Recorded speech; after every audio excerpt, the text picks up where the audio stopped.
قربانی کرنے کے بعد قربانی کے گوشت کا کیا کیا جائے اور جانور کی کھال کا کیا کیا جائے، اسی تعلق سے کچھ اہم اور ضروری مسائل آپ کے سامنے پیش کرنے ہیں۔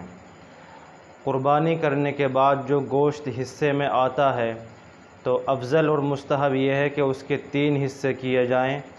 ایک حصہ غریبوں اور مسکینوں کو دے دیا جائے اور دوسرا حصہ اپنے دوستوں احباب کو، رشتہ داروں کو دے دیا جائے، اور تیسرا حصہ خود اپنے استعمال میں لائیں، اور کیونکہ خود اپنی قربانی میں سے کھانا یہ بھی مستحب ہے۔ لیکن اگر ضرورت ہو تو سارا گوشت اپنے لیے بھی روک سکتے ہیں۔ مثال کے طور پر اگر فیملی بڑی ہے تو اس صورت میں سارا گوشت اپنے پاس بھی روک سکتے ہیں اور سارا صدقہ بھی کر سکتے ہیں۔ لیکن افضل اور مستحب یہ ہے کہ قربانی کے گوشت کے 3 حصے کرنے چاہیے، جیسا کہ میں نے آپ کے سامنے ابھی بیان کیا ہے۔ اسی طرح قربانی کے گوشت کو ولیمے کی دعوت میں بھی کھلا سکتے ہیں۔ مثال کے طور پر قربانی ہوئی اور اسی دن یا اس سے اگلے دن اتفاق سے شادی تھی گھر میں اور ولیمے کی تقریب تھی، تو اسی قربانی کے گوشت کو ولیمے کی دعوت میں اپنے دوستوں احباب کو، رشتہ داروں کو کھلا سکتے ہیں، اس میں کوئی حرج کی بات نہیں ہے۔ اسی طرح ایک مسئلہ یہ ہے کہ قربانی کے گوشت کو غیر مسلم کو بھی دے سکتے ہیں۔ قربانی کا گوشت غیر مسلم کو بھی دینا جائز ہے، اس میں کوئی حرج کی بات نہیں ہے۔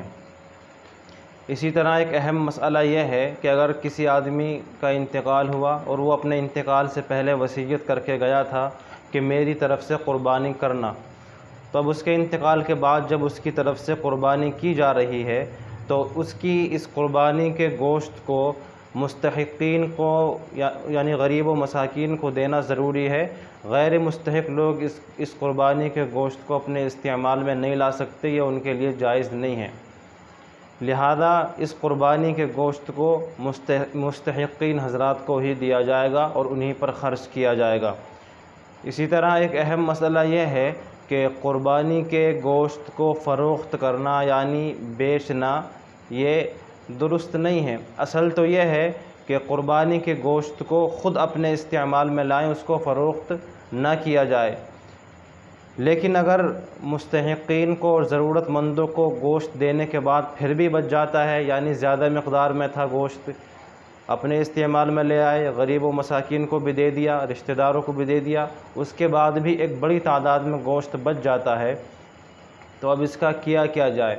تو اگر اس کے خراب ہو جانے کا اندیشہ ہے تو اس کو خراب ہونے سے بچانے کے لیے اور اس کو ہلاک ہونے سے بچانے کے لیے پھر بہتر یہ ہے کہ اس کو فروخت کر دیا جائے، لیکن اس کی قیمت جو حاصل ہوگی وہ غریبوں کو، مساکین کو دینا ضروری ہوگا۔ اسی طرح ایک اہم مسئلہ یہ ہے کہ قربانی کی کھال کا کیا جائے۔ جانور کو ذبح کرنے کے بعد جو کھال نکلتی ہے اس کھال کا کیا جائے؟ تو بہتر اور افضل تو یہ ہے کہ قربانی کی کھال کو صدقہ کر دیا جائے، لیکن اگر اپنے استعمال میں لانا چاہتے ہیں تو اپنے استعمال میں بھی لا سکتے ہیں، یہ بھی درست ہے، اس میں کوئی حرج کی بات نہیں ہے۔ لیکن بہتر اور افضل یہ ہے کہ قربانی کی کھال جو ہے مستحقین کو صدقہ کر دی جائے، یہ زیادہ بہتر ہے۔ البتہ قربانی کی کھال کو بیچنا یہ درست نہیں ہے، اگر بیچ دیا تو پھر اس کی قیمت کا صدقہ کرنا ضروری ہو جائے گا۔ قربانی کا گوشت ہو یا قربانی کی کھال ہو، اگر اس کو بیچ دیا گیا تو پھر اس کی قیمت کا صدقہ کرنا یہ ضروری ہو جاتا ہے، واجب ہو جاتا ہے۔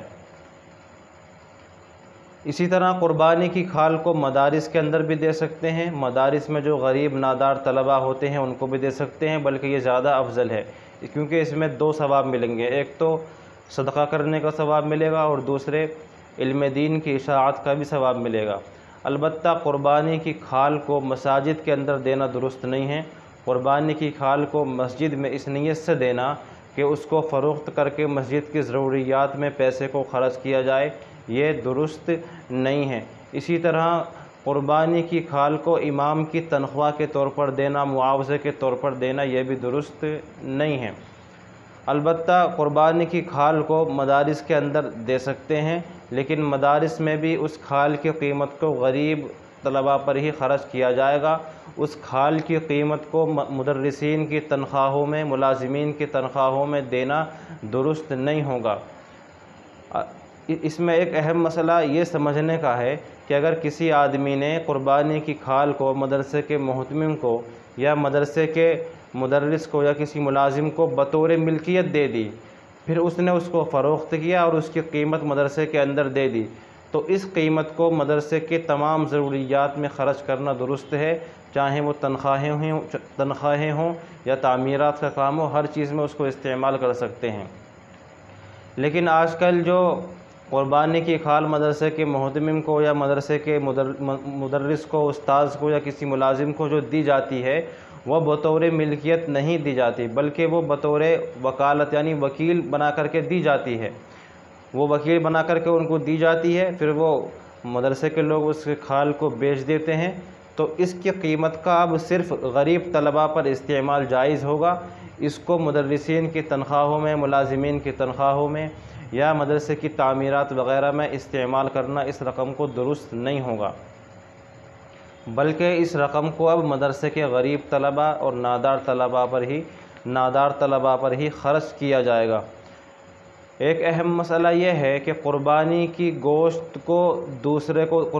گوشت دوسرے کو دینا اور اس کے بدلے میں کچھ کپڑا وغیرہ یا کوئی کھانے پینے کا سامان لے لینا، یہ درست ہے۔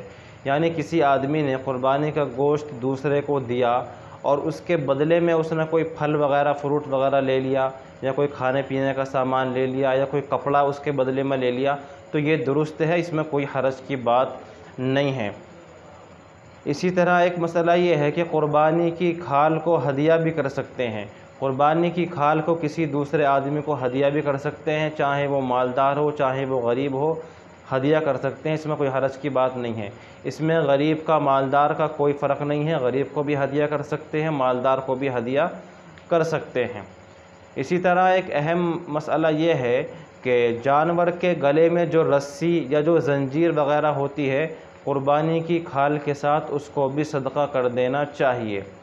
اور سب سے جو آخری مسئلہ ہے وہ یہ ہے کہ جانور کو ذبح کرنے والا جو قصائی ہوتا ہے، جو جانور کو ذبح کرتا ہے، گوشت بناتا ہے، تو قصائی کی اجرت جانور میں سے دینا درست نہیں ہے۔ یعنی قصائی کی اجرت میں جانور کا گوشت یا اس کے کچھ ہڈیے پائے وغیرہ دینا یا کھال دینا یہ درست نہیں ہے، بلکہ قصائی کی اجرت الگ سے دی جائے گی۔ تو قصائی کی اجرت الگ سے دی جائے گی، قصائی کی اجرت جانور میں سے دینا درست نہیں ہے، یعنی جانور کا گوشت وغیرہ، کھال وغیرہ کے ذریعے سے اس کی اجرت دینا درست نہیں ہے، بلکہ قصائی کو اس کی اجرت الگ سے دی جائے گی، جانور کے کسی حصے کے ذریعے سے نہیں دی جائے گی۔